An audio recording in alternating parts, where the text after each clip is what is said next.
அரசு சீரிய முயற்சியிலே சிறப்பாக இந்த பாதுகாப்பு ஏற்பாடுகள்லாம் ரொம்ப கவனமா இருக்கணும்னு காவல்துறை நமக்கும் நிறைய சொல்லிக்கிட்டே இருக்காங்க. நான் திரும்ப சொல்றேன், தயவு செஞ்சு இந்த ஷெட்டு மேல ஏறாதீங்க. அது மருத்துவ முதல் உதவி மையம், அது மேல நீங்க ஏறாதீங்க. தயவு செஞ்சு திரும்பவும் சொல்றேன், ஷெட்டு மேல ஏறாதீங்க. அது மேல ஏறி மருத்துவம் நம்ம பாத்துக்கிற மாதிரி ஆக்கிடாதீங்க. அது மத்தவங்களுக்கு மருத்துவம் பாக்குற இடம். அதனால அது மேல தயவு பண்ணி ஏறாதீங்க. சொல்றத கொஞ்சம் கேளுங்க, காவல்துறைக்கு கொஞ்சம் ஒத்துழைப்பு கொடுங்க. இதோ முருகப்பெருமான் இரண்டாவது மலத்தை போக்குவதற்காக சிங்கமுகனை போர்க்களத்தில் எதிர்கொண்டு நிற்கின்றார். அவன் சிங்க முகத்தை உடையவன். இறைவனிடத்திலே வரம் வாங்குகிற போது 1000 தலை 2000 கரங்கள் மட்டும் என்று வரம் பெற்றான். என்ன சிறப்புன்னா, எத்தனை முறை பகைவர்கள் அதை அறுத்தாலும் அது மீண்டும் உழைக்க வேண்டும் என்கின்ற வரத்தையும் பெற்றார். முருகப்பெருமானை போர்க்களத்தில் முதலிலே சந்திக்கின்றார் சிங்கமுகன். அந்த சிங்கமுகனை பார்த்து முருகப்பெருமான் எதிர் நின்று சிரித்து நிற்கின்றார். சிரித்த முகத்தோடு இருக்கின்றான் சிங்கமுகாசூரன். இப்ப கூட பாருங்க, தலையாட்டும் போது சிங்கமுகன் சிரிச்சுட்டு தான் இருக்கிறான். கண்மமலத்தின் வெளிப்பாடு. கண்மம் என்றால் ஆசை. ஆசையின் வெளிப்பாடான அவன் முருகப்பெருமானை பார்த்து சொல்லுகிறான், முருகா நீ பச்சிலம் பாலகன். 2-3 வயசு குழந்தைய கொண்டுட்டேங்கிற பாவம் எனக்கு வர வேண்டாம். அதனால் நீ போய் உங்க அம்மா பார்வதி கிட்ட விளையாடுன்னு சொல்றான். ஆனா முருகன் சிரிச்சிட்டே சொல்றார், சிங்கமுகா விளையாடத்தான் வந்தேன், ஆனா எங்க அம்மா கூட இல்ல, உன் கூட. விளையாட வந்த நீ ஏன் நின்று வேடிக்கை பார்க்கிறாய்? என்னை போல நீயும் சுற்ற வேண்டியது தானேன்னு கேட்கிறான். அப்போ முருகப்பெருமான் சிரிச்சிட்டே சொல்றாராமா, ஆடி அடங்குவது உங்கள் வேலை, உங்களை ஆட்டி வைத்து நின்ற இடத்திலேயே அடக்குவதுதான் என்னுடைய வேலை.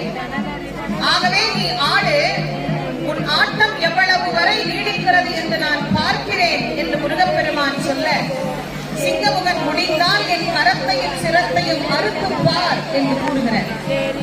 ஒவ்வொரு கரத்தையும் சிரத்தையும் அறுத்து அறுத்து தள்ள தள்ள மீண்டும் சிறகரங்கள் அவனுக்கு முளைத்துக் கொண்டே இருக்கிறது.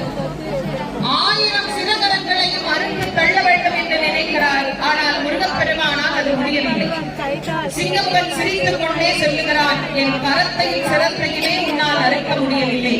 முருகா, நீயா என் உயிரை எடுத்துவிடப் போகிறாய் என்று அவன் ஏளனமாக கேட்டபோது முருகப்பெருமான் சொன்னார், நான் இன்னும் உன்னோடு சண்டை செய்யவில்லை, நீதான விளையாட கூட்ட, அதனால இப்போ உங்ககிட்ட விளையாடிட்டு இருக்கேன்னு சொன்னார்.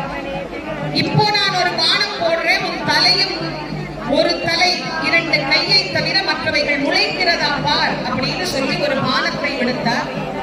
ஒரு தலை 2 கையை தவிர மற்றவைகள் எல்லாம் அச்சு கீழே விழுந்தது. மீண்டும் சிறகரங்கள் உள்ளிருந்து முளைக்க தோன்றியது.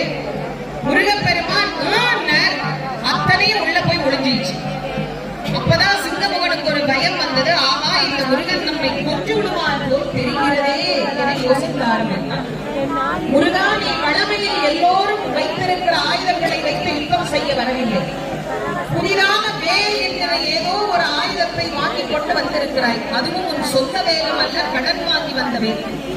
அந்த வேலை வைத்துக் கொண்டு எங்களை எல்லாம் நீ வேடிக்கை காட்டுகிறாய். வேலின்றி வேறு ஆயுதத்தால் எங்களை கொல்ல முடியுமா என்று சிங்கமுகன் கேட்ட போது முருகப்பெருமான் சொல்றார், சிங்கமுகா, உனக்கு வேல் கிடையாது, உனக்கு குளிசாயுதம் என்று ஒரு ஆயுதம் இருக்கிறது. அந்த ஆயுதம் தான் உனக்கு. ஏனெனில் அது ஞானம் இல்லாதவர்களுக்குத்தான் வேல். உனக்கு ஞானம் உண்டு, ஆனால் அது இப்போது மறைந்திருக்கிறது. அந்த மறைந்தவை நான் குளிசாயுதத்தினால் நீக்கி காட்டுகிறேன் என்று சொல்லி சிங்கமுகனுக்கு குளிசாயுதத்தை விடுத்து அவனுடைய கண்மத்தை அழித்து காட்டினார் முருகப்பெருமான். நமக்கு மனசுக்குள்ள எத்தனை ஆசை, சின்ன சின்ன ஆசையில ஆரம்பிச்சு கோடி கோடி கோடி கோடி ஆசைகள் வச்சிருக்கிறோம். அந்த ஆசைகளே நம்முடைய பிறவிக்கு காரணம். பிறவி நீங்க வேண்டும் என்று சொன்னால் இந்த செந்திலம்பதிக்குத்தான் வர வேண்டும்.